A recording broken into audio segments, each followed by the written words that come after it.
আমরা এখন 81 পৃষ্ঠার 5 দাগের অঙ্কটি করব। 12টি কলমের মূল্য 96 টাকা, মানে 12টা কলম 96 টাকা। এইরূপ 32টি কলম কিনতে কত টাকার প্রয়োজন? তাহলে 12টা কলমের দাম 96 টাকা, তাহলে একটার দাম বের করতে, একটার দাম বের করতে কি করতে হয়? ভাগ করতে হয়। এই যে 96 ভাগ 12, এটা আমরা করি। এটা এই যে 12 এখানে ভাজক আর ভাজ্য আছে 96, এই যে 96। তাহলে আমরা এই 9-এর ভিতরে যায় না, তাহলে 6 নিয়ে এলাম 96। তাহলে 12 গুণ নামতে 12কে 12, 12 24, 3 12 36, 4 12 48, 5 12 60, 6 12 72, 7 12 84, 8 12 96। এই যে 8 বার 9, 8 বার যায় 96।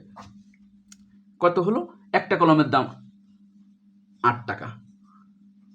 তাহলে 32টি কলমের দাম কত? তাহলে কি করতে হবে? একটার দাম বেড়েছে, এখন 32 গুণ করতে হবে। তা আমরা সহজ গুণ করি, গুণ আর গুণ স্থান পরিবর্তন করলে উত্তর একই হয়। তাহলে 32 এই পাশে নিয়ে আসি 8, তাহলে সহজ হবে, একবারে হয়ে যাবে।